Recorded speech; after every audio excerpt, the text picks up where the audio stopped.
Iran और Israel के बीच आसमान से आग बरस रही है। मिसाइलों के धमाकों से पूरी दुनिया दहल उठी है और अमेरिका अपनी पूरी ताकत झोंक कर इस जंग के बीच में खड़ा है। अभी महज 2 हफ्ते के सीज फायर यानी युद्ध विराम की घोषणा हुई है और पूरी दुनिया इस शांति की सांस ही ले रही थी कि इसी बीच भारत ने एक ऐसा धमाका कर दिया है जिसकी गूंज वॉशिंगटन से लेकर बीजिंग तक सुनाई दे रही है। इजराइल, अमेरिका और ईरान के बीच बढ़ते जबरदस्त तनाव के ठीक बीच में भारत ने ईरान के साथ एक ऐसी सीक्रेट डील को अंजाम दे दिया है जिसने इंटरनेशनल मार्केट के सारे समीकरण बदल कर रख दिए हैं। जैसे ही ईरान जंग के मोर्चे से थोड़ा पीछे हटा, उसने भारत के लिए अपने तेल के कुएं खोल दिए और करीब 7 साल के लंबे इंतजार के बाद ईरान से कच्चा तेल लेकर पहला कार्गो यानी समुद्री जहाज भारत की सरजमी की तरफ चल पड़ा है। अब आप सोच रहे होंगे कि जब अमेरिका ने ईरान पर दुनिया भर की पाबंदियां लगा रखी हैं, तो भारत ने ये हिम्मत कैसे दिखाई? क्या भारत ने अमेरिका की आंखों में आंखें डालकर ये बड़ा दांव खेला है, या फिर इसके पीछे कोई ऐसी इनसाइड स्टोरी है जिसे दुनिया से छिपा कर रखा गया है? क्या 2026 का ये नया भारत अब किसी भी सुपर पावर के दबाव में आने को तैयार नहीं है? आज के इस वीडियो में हम उस सीक्रेट मिशन की एक एक परत खोलेंगे जिसने रातों रात ग्लोबल पॉलिटिक्स में खलबली मचा दी है। ये सिर्फ तेल की बात नहीं है, ये भारत के उस रसूख की कहानी है जो आज पूरी दुनिया को अपनी शर्तों पर चलने के लिए मजबूर कर रहा है। अप्रैल 2026 की ये तारीख इतिहास में दर्ज होने जा रही है, क्योंकि पश्चिम एशिया में जहां एक तरफ बारूद की गंध अभी भी हवा में घुली हुई है, वहीं भारत ने अपनी एनर्जी सिक्योरिटी यानी ऊर्जा सुरक्षा को पक्का करने के लिए एक मास्टर स्ट्रोक खेल दिया है। ईरान और इजराइल के बीच पिछले कई महीनों से जो खूनी खेल चल रहा था, उसने पूरी दुनिया की सप्लाई चेन को तोड़कर रख दिया था। हर कोई डरा हुआ था कि अगर ये जंग लंबी खींची तो पेट्रोल डीजल के दाम आसमान छू लेंगे। लेकिन इसी बीच भारत के चाणक्य दिमाग ने अपना काम कर दिया। 2 हफ्तों का सीज फायर होते ही भारत और ईरान के बीच वो पाइपलाइन शुरू हो गई जिसका इंतजार 2019 के बाद से किया जा रहा था। साल 2019 में जब अमेरिका के तत्कालीन राष्ट्रपति ने ईरान पर सख्त पाबंदियां लगाई थीं, तब भारत ने अपने इस पुराने दोस्त से तेल खरीदना बंद कर दिया था। उस वक्त की मजबूरियां अलग थीं, लेकिन आज का भारत बदल चुका है। 7 साल तक भारत ने सब्र किया, दुनिया के दूसरे देशों से महंगा तेल खरीदा, लेकिन जैसे ही मौका मिला, भारत ने अपनी पुरानी दोस्ती को नए तेवर के साथ दुनिया के सामने पेश कर दिया है। ये जो कार्गो ईरान के बंदरगाह से भारत के लिए निकला है, ये सिर्फ तेल नहीं ले जा रहा, बल्कि ये भारत के बढ़ते आत्मविश्वास का प्रतीक है। अब जरा इस डील की गहराई को समझिए। ईरान और इजराइल के बीच तनाव चरम पर है। इजराइल को अमेरिका का पूरा सपोर्ट हासिल है। ऐसे में ईरान के साथ किसी भी तरह का व्यापार करना आग से खेलने जैसा माना जाता है। लेकिन भारत ने अपनी कूटनीति का ऐसा जाल बुना कि अमेरिका को भी घुटने टेकने पड़े। सूत्रों की माने तो अमेरिका ने भारत को एक स्पेशल वेवर यानी विशेष छूट दी है। लेकिन सवाल यह है कि अमेरिका आखिर भारत को यह छूट देने पर मजबूर क्यों हुआ? क्या अमेरिका को डर है कि अगर भारत ने ईरान से तेल नहीं खरीदा तो भारत पूरी तरह से रूस के पाले में चला जाएगा? या फिर अमेरिका को यह एहसास हो गया है कि 2026 के भारत को अब डिक्टेट करना नामुमकिन है? ईरान से तेल आने का सीधा मतलब है कि भारत के आम आदमी की जेब पर पड़ने वाला बोझ कम होने वाला है। मिडिल ईस्ट में चल रही जंग की वजह से कच्चे तेल की कीमतें $100 के पार जाने की तैयारी में थीं, लेकिन भारत ने ईरान का कार्ड खेलकर मार्केट में हड़कंप मचा दिया है। ईरान का तेल न सिर्फ सस्ता पड़ता है, बल्कि इसकी क्वालिटी और ट्रांसपोर्टेशन यानी लाने ले जाने का खर्चा भी बहुत कम है। भारत के पास अपनी रिफाइनरीज को चलाने के लिए ईरान का क्रूड ऑयल सबसे बेस्ट माना जाता है। 7 साल बाद जब ये तेल भारत की धरती पर उतरेगा तो ये भारत की अर्थव्यवस्था के लिए किसी बूस्टर डोज से कम नहीं होगा। चीन की नींद इस खबर से उड़ी हुई है। चीन अब तक ये समझता था कि ईरान का सारा तेल सिर्फ वही खरीदेगा और ईरान पर उसी का एकाधिकार होगा।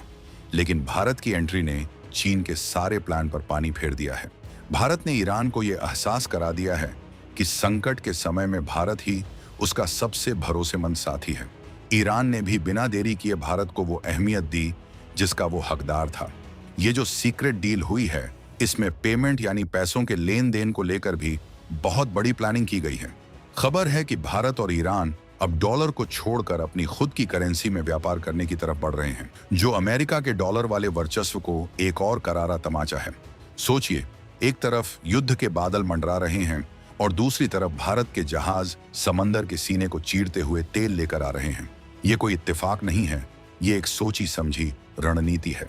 भारत के विदेश मंत्रालय और पेट्रोलियम मंत्रालय ने पिछले कई महीनों से इस मिशन पर पर्दे के पीछे काम किया है। जब दुनिया इजराइल और ईरान के बीच की मिसाइलों को गिन रही थी, तब भारत के अफसर तेहरान में बैठकर तेल की कीमतों पर बात कर रहे थे।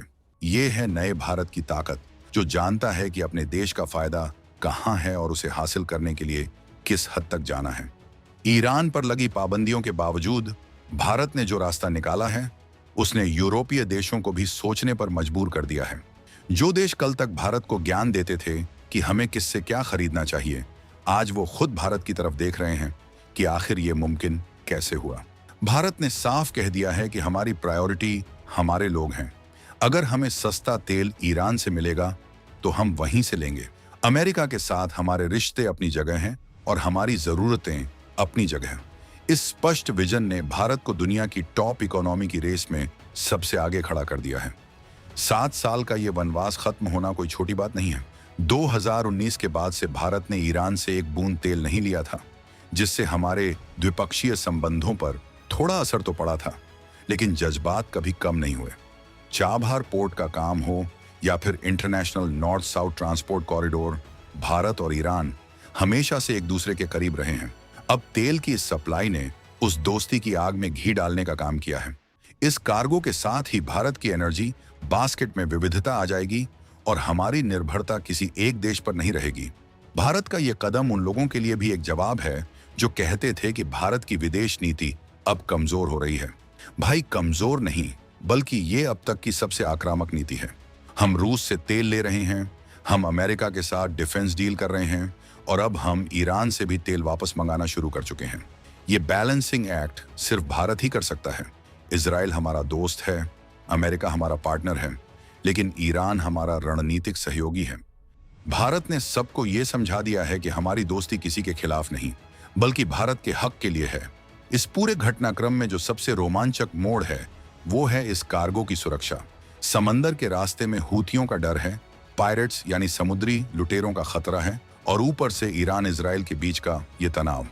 ऐसे में भारत के इस तेल वाले जहाज को सुरक्षित अपनी बंदरगाह तक लाना एक बहुत बड़ी चुनौती है। लेकिन सूत्रों का कहना है कि भारतीय नौसेना यानी इंडियन नेवी पूरी तरह से अलर्ट पर है और हमारे शिप्स को फुल प्रोटेक्शन दी जा रही है। भारत के तिरंगे की ताकत इतनी है कि अब समंदर में भी किसी की हिम्मत नहीं है कि वो हमारे कार्गो की तरफ आंख उठाकर देख सके। अब बात करते हैं उन आंकड़ों की जो आपको हैरान कर देंगे। 2026 में भारत की तेल की खपत पिछले साल के मुकाबले 15% बढ़ गई है। ऐसे में हमें हर रोज लाखों बैरल तेल की जरूरत होती है। रूस पहले से ही हमें डिस्काउंट पर तेल दे रहा था, लेकिन ईरान की एंट्री के बाद अब मार्केट में कंपटीशन बढ़ेगा। इसका सीधा फायदा भारत को होगा, क्योंकि अब हम अपनी शर्तों पर दाम तय कर सकते हैं। ईरान ने भारत को बहुत ही अट्रैक्टिव ऑफर दिया है, जिसमें न सिर्फ तेल की कीमत कम है, बल्कि इंश्योरेंस और शिपिंग में भी भारी छूट शामिल है। ये डील भारत की जीडीपी ग्रोथ को 8% के पार ले जाने में अहम भूमिका निभाएगी। ईरान के लिए भी ये एक बड़ी राहत है। जंग की वजह से उसकी अर्थव्यवस्था चरमरा गई थी। उसे एक ऐसे बड़े खरीदार की जरूरत थी जो डंके की चोट पर उससे तेल खरीद सके। भारत ने वो जिम्मेदारी निभाई है। ये दोस्ती का वो हाथ है जो मुश्किल वक्त में बढ़ाया गया है। ईरान को पता है कि अगर भारत उसके साथ खड़ा है तो उसे दुनिया में कोई अलग थलग नहीं कर सकता। ये जो 7 साल बाद कार्गो आ रहा है, ये भारत ईरान के बीच एक नए युग की शुरुआत है। आने वाले हफ्तों में ऐसे कई और जहाज भारत के तटों पर दस्तक देने वाले हैं। चीन इस वक्त बुरी तरह छिड़ा हुआ है।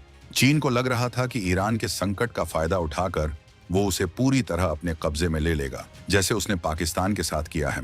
लेकिन भारत ने अपनी मौजूदगी दर्ज कराकर चीन के इरादों को मटियामेट कर दिया। भारत ने दिखा दिया कि हिंद महासागर में बॉस कौन है।